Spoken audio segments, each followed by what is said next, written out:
Welcome to the Women in Industry podcast. My name is Kirsty Davies-Chinnock, and today I have with me Joanna Brookes, who is a business development executive with Leeuwen Limited. They're a globally operating trading company. They're specialist in steel pipes and pipe and tube applications. Their headquarters are in the Netherlands, and they have 77 offices and factories based over 33 countries worldwide and over 2,500 employees. And we're talking to one of them today. Joanna, welcome. Thanks for having me, Kirsty. It's really nice to meet you. Well, I really do appreciate you being on the first podcast as well. So thank you very much for doing that. And you've been in the metals industry through several companies for this is your 15th year now. Something like that. A long time. You lose track. And prior to coming into the metals industries, you did several years working for Clinique, Yes, the sort of skincare company. So that's a huge shift. it is. I'd originally trained as a beauty therapist when I first left school, but I got my first job as a receptionist at a brass ironmonger's, which was supposed to be a stopgap, and then I ended up staying and moving into an internal sales role. But when eventually the opportunity to work for Clinique came up, it was something that I'd always wanted to do. And I do believe sometimes you have to follow your heart.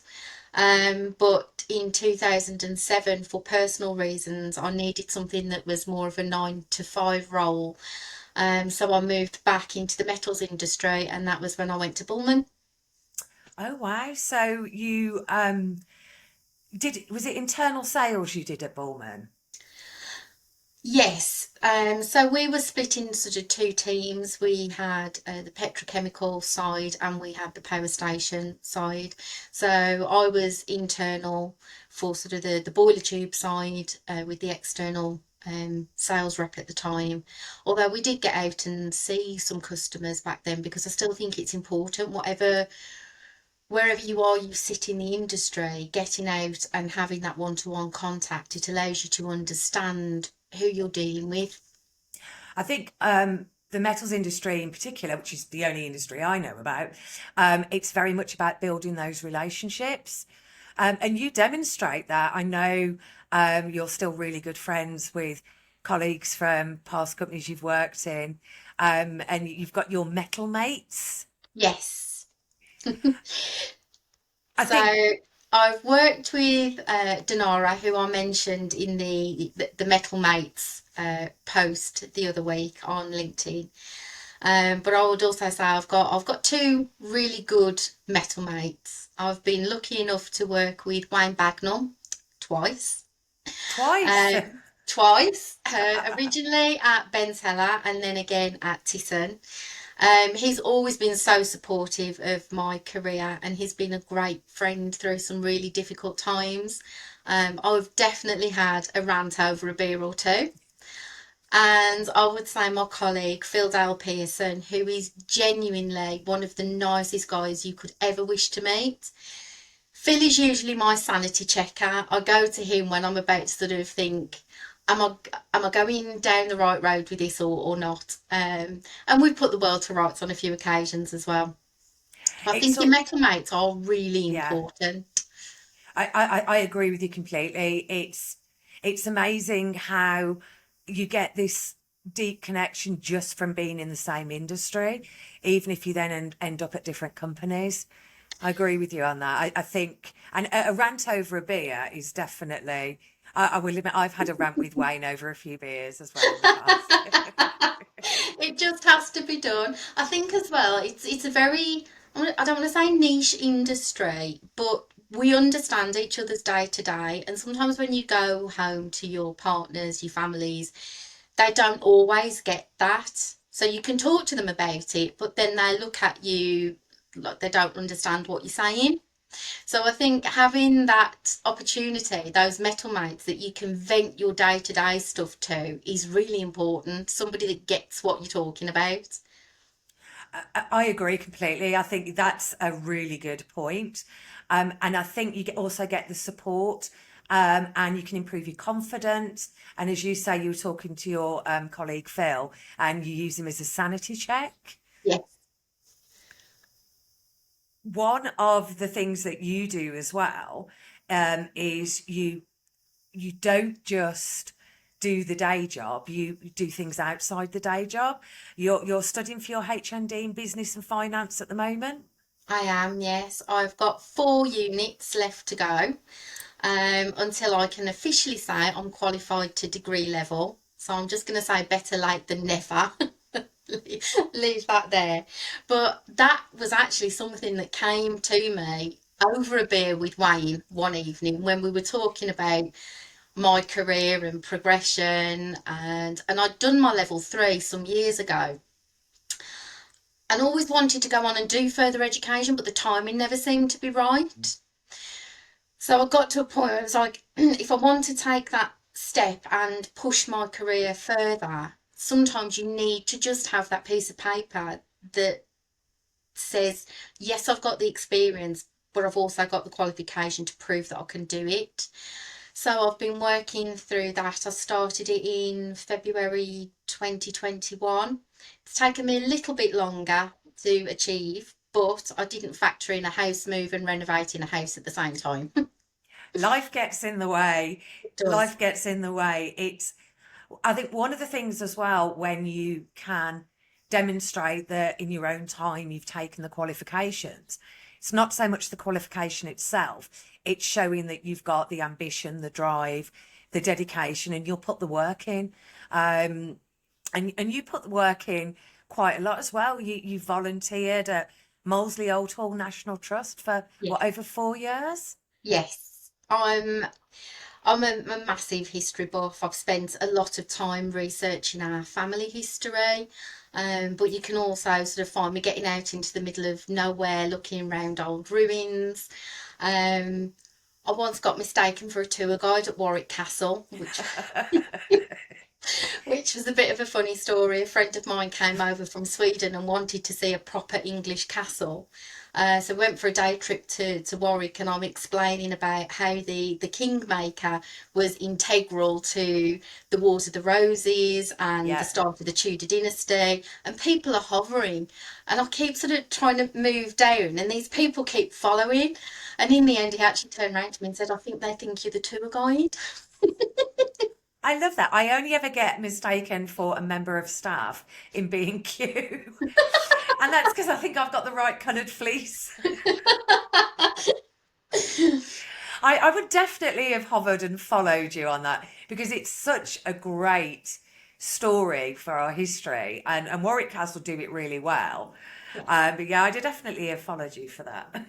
It was a strange moment because I'm so passionate about history, and I'm actually planning a trip over the bank holiday weekend to a place called Bramber Castle, which isn't too far from where I live now.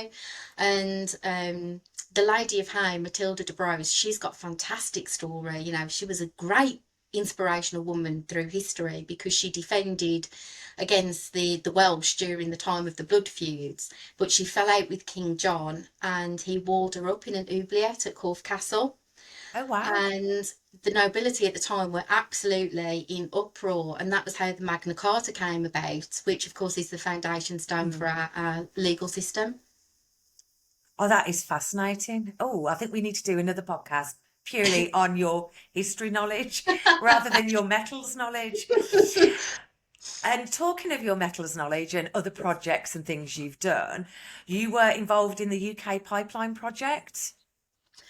Yes, so for when we started the UK Pipelines project back in October 2020, so we had the material coming in from the mill, just to a location just outside of Southampton, where we fully inspected all of the material, and then it was stored until we started the load out process in the October of 2021.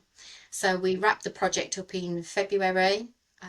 It's been a fantastic experience to work on. It's shown me a different side of the business. We don't always get to see the material coming off the ship. We don't always get to see that big operational side of things. So I've learned such a lot from working with the operational team that were our partners down here. What sort of tonnage was that project? It was 10,000 tonnes. Wow. That's a lot of metal to watch coming off the ships. Yes, there was a lot of tubes. I can proudly say I've seen them all in and I've seen them all out. And with your career path from when you started at Bullman coming up to Van Leeuwen, you've done lots of different aspects of commercial roles with sales, administration, tracking workloads, quality monitoring. You've managed key accounts. You already mentioned sort of like different industries, but you worked in the boiler industry, the automotive industry. Do you feel having all those strings to your bow gives you a competitive edge as an Definitely, individual? definitely. I think when you come through an administration background, you get to know the customers on a day-to-day level. You get to talk to them in their own language, and by that I mean sort of using their own company acronyms. You know their key people. So when it comes to new business, it's almost like an automatic progression. They know how you work and they know that that piece of business is going to be looked after.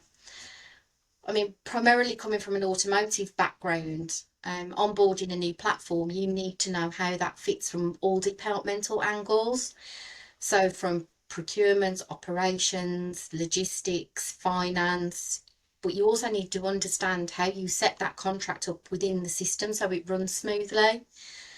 Having an admin background is the key to understanding the business and how that works, and it gives you all of that experience to draw on. It puts When you I as a first, single point of contact, doesn't it? Where yes, you've got knowledge of everything that they need rather than compartmentalizing the aspect that you deal with them. absolutely. You know where your sticking points are going to be. You know, you need to understand not just that job commercially, so your run at rates from your operational perspective, but how you're going to bring that material in, how much you're going to bring in, when you're going to bring it in, how you're going to cut it, how you're going to pack it, how it goes out to the customer, do we have enough credit cover? So there's so many angles, and I think when you come from that admin side, you know where potentially those stumbling blocks are going to be when you're setting up a piece of business. I think one of the key moments for me was when I first met Chris Bowling at the beginning of the merger with Ben Teller back in 2019. He came, he introduced himself, and he asked me to tell him about myself. And afterwards he said to me, "We've never had a business development come through an admin route before." All So right. secretly I'm quite proud of that. Yeah, you should There be. should be more of us. Well, admin people get the work done. They get the details right. They're integral. They really, really are. But so you've got this role now as business development executive, which is sort of bringing everything together out of your 15 years experience almost under one roof. So, but what's the aspect that you enjoy most of it? I think the variety of my role, every day is different. So, as I mentioned earlier, for the last couple of years, I've been part of the UK pipeline project based down in Southampton. But alongside that, I've also been running and our digital strategy and implementing that. So, I've You had won an days, award for that as well, didn't you? we did. Well done. Thank you. So I've had days where I've been in a hard hat, high vis, getting vehicles out to pipeline fields, and then the next day I've been glammed up in front of the camera, filming something for the digital strategy. So there's never a dull moment. I think that is something that's so true about our industry is one moment to the other it can change from high vis to lipstick. Yes, I love Very, that. High vis to I lipstick. do. High vis to lipstick or high vis and lipstick. Absolutely. I'd still go to work with all my makeup on. Yes, I must admit, I keep spare makeup here now. Occasionally, in fact, I'm started to keep a suit in my office for days I'm in skivvies because the last time I did that, Sky News turned up and I ended up in my skivvies on Sky News. So back Oh, to you. Um, it's April now when we're recording this, and last month we had International Women's Day. yes, And you posted a beautiful picture of your mother on LinkedIn and yes, quoted her as someone who always said to you, put your big girl pants on and smile, yes, which I assume is her version of high vis and lipstick. absolutely. And what other advice do you take from her to heart? Well, firstly, thanks for asking about my mum, Kirsty, because she would have made you a great inspirational interview for women. My mum went to teacher training at a time when girls left school, got a job until they got married and had a family. My mum went to go on into special education and she became deputy head before she was 40. I used to joke that she was the Muggle world's Professor McGonagall because she loved her school. She spent her career supporting her teachers and nursery nurses in their own career development, as well as helping the children and their families many, many times over and above what was expected of her. I'm still in touch with many of the people whose lives she touched and who have been so kind in sharing their own stories of my mum. I wouldn't say advice exactly, but she faced everything in life with dignity and grace. She never let anything faze her, even at the end. In fact, she actually left something for me to find after she'd passed away, which said, death is my next great adventure. Around every corner, a new beginning, a new road to travel. So if she can face the end with such positivity, I can keep my promise to her of going on to live a happy and fulfilled life. And put your big girl pants on and smile in her Absolutely, memory every single day. absolutely. She sounds like an absolutely wonderful woman. And I'm sure she'd be so proud of everything that you're achieving in forging new paths, rewriting the route to business development as you've done, and taking on additional tasks as you've done with the social media strategy to win awards. She would be extremely proud. She would be proud of this new life I've created since she's been gone. You know, I moved down to the New Forest, doing my HND, my career progression. She would have thought it was really strange me going to work in high vis and safety boots rather than a dress and heels. But secretly, she would have been, and my dad would have been so proud of that as well. So I think I'm very fortunate to have had fantastic parents. I think it's great when you know you've got that base to stand on, that foundation to move forward, particularly when you look back at yourself as a child and a teenager growing up, particularly say a 15-year-old Joanna. Would a 15-year-old Joanna expect you to be doing this role? No, absolutely not. She would roll her eyes at me and give me my standard response to anything at that age, which was, are you trying to ruin my life? But I would say to her, well, our 7-year-old self wanted a quirky house, a nice car, and lots of outfits like our Cindy. So, as far as I'm concerned, my job here is done. But in fairness to her, she is probably the version of me that gets up in front of the camera, turns up to the exhibitions, and turns the showgirl on. Um, so, really, it doesn't matter how we got here after everything we've been through. I think we should just consider it a win. I agree, definitely. So you've achieved a lot, and I'm sure you're going to achieve a lot more. What's the most important goal for you to achieve this year, personally or professionally? What's the one thing you want to sit there on New Year's Eve and go, I did that? Definitely finishing my business and finance HND, because it has taken me just that little bit longer with other things that have been going on. Another key goal of mine is to maintain my weight loss. I think you noticed yesterday I'd been off to do a photo shoot. Yes, I saw. Very glamorous. Yes, but there was a reason behind that because I'm a big believer in when life gives you a stumbling block, find a way to solve it.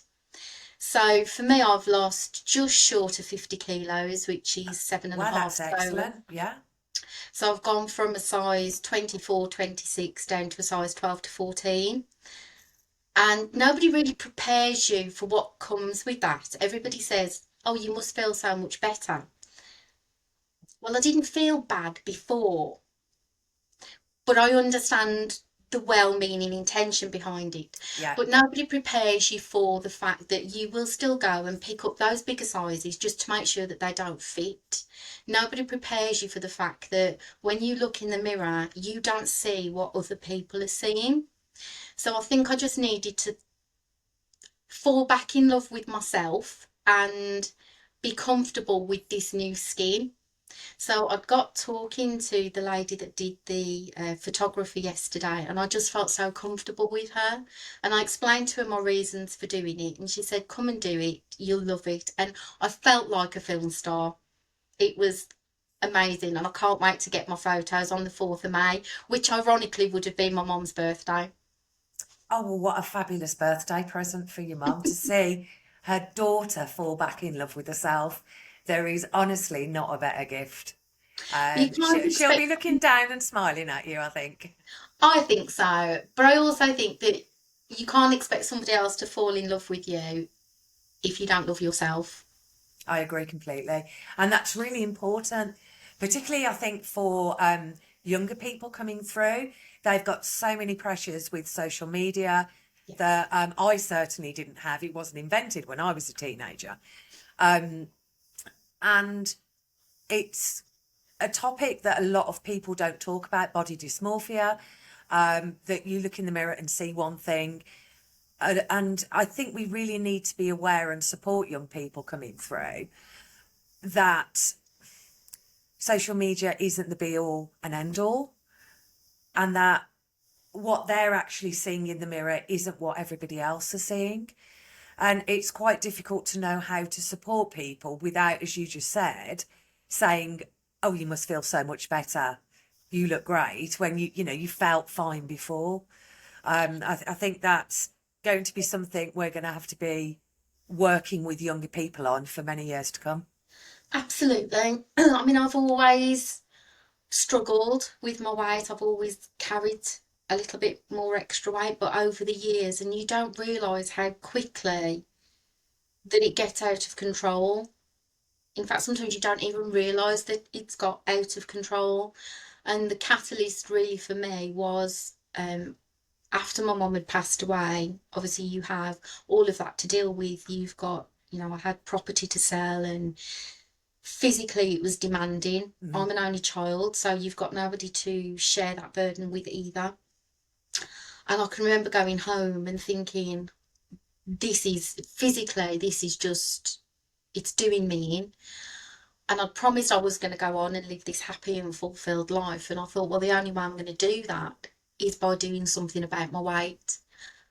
And that was my catalyst really to get on and do it. And lockdown gave me the opportunity to do it because it gave me a chance to sit down and unpick all of my bad eating habits and understand why I eat certain things and when I eat it. So, for instance, for me, a cup of tea and a biscuit is a comfort thing, Mm.